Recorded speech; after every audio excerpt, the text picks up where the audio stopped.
Good day once again, pool buddies. This is now the first pool tip of the week being displayed for y'all for the first time ever. And personally, I feel what's a better tip to give than knowing how to hold your cue correctly and knowing how to develop a good stroke of the cue correctly. Because I mean, as pool players, if we can't even hold the cue or knowing how to stroke the cue, what's the use of even playing pool, right? So personally, I think that's a good tip of the week. Now, with that being said, stay tuned to what's coming up next. Boom. Good day once again, pool buddies in the Pool Sharks Club chat group specifically. I'm speaking to y'all. I'd like to start this tip of the week, specifically the first tip of the week, by showing y'all in two categories, which is how I'd like to break it down.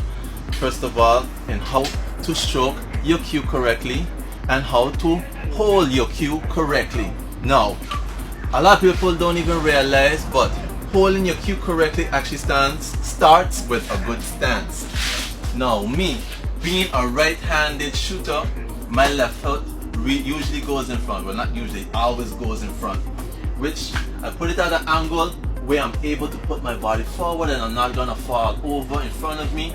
And that right leg actually keeps me nice and firm, and I'm not gonna fall nowhere. I'm on an angle where I'm not even gonna fall on the left or right side.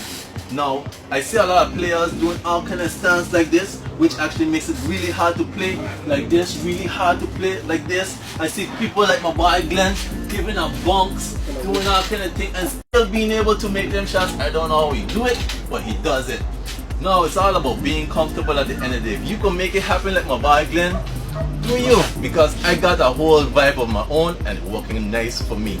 But like I said, this is what I do, and I get a nice vibe going on my stance. Now after the stance, I come down on my hand, I make a nice little groove on the table with my hand, and I drop the cue right in between here of my hand. Now how you get this done, you take your thumb finger, you take your pointing finger, and you bring them firmly together. Now the thumb finger, if it's still not enough space, you drop the thumb finger slightly more to the middle of your pointing finger, which gives you a deeper groove. And once you got that groove going on, this is one thing you don't want to have happening with you, because this messes up a lot of people's shots. And the reason that happens is because of your hand going left and right, or should I say in and out of your body like this. You don't want that. You want it to just be a nice stroke back and forth, back and forth. And with that being the thing, you don't want to also do this blam, because by slamming the ball, you're actually creating that thing I told you about earlier. You just want to be a nice stroke, and once you have that nice stroke, the table is going to give you what you want, and then boom, you got a shot. Now the other way of doing this is, once again, dropping your hand on the table, having what you call a close-in grip by having the cue ball, the cue stick, or just the cue, drop on the knuckle area of your thumb. Then you put the other area on your middle finger, mostly the middle area of your middle finger. You drop that in there as well, and then you drop the pointing finger over that, firmly closing it.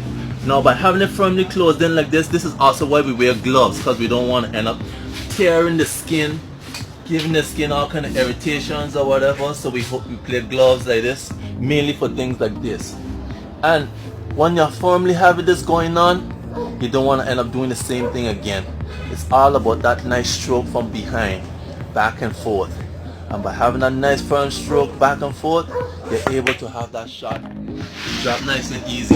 And with that being said, hopefully it's enough tips going on with that. If there's any comments in the group, let me know what's going on, what could have been said different. Boom, on to the next one. Alright, another part of this video, which is knowing how to stroke your cue correctly. Now how to have that being developed correctly in you as a player. This is one of my ways of showing it. I like to also show that in two ways of developing a good practice way of developing a good stroke. I don't know how to put it, I'm thinking a little too much, whatever. Anyway, first one I'd like to show you all is just have the cue ball being placed in the middle of the table or even closer to you, whichever, as long as your hand can be comfortably placed on the table. What I like to do as well is have a chalk just drop near one of these dots, 1, 2, 3 dots. I like to go with the middle one, drop the chalk in front of it, because usually when you're low on the table you can't usually see the dot.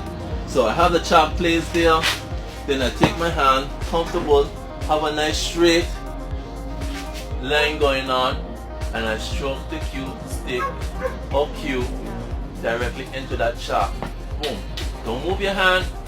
Have the cue, have the ball, drop perfectly back on top of each other. As if you're slightly off, this is just an example. If you're slightly off, that's what's gonna happen once you hold a cue in place. Once again, if you're slightly off, it won't come nowhere near that again. So you just want to have it stroked perfectly, boom, on that. If you could do this like 100 times, it doesn't matter. It's gonna come right back on top of it. Boom.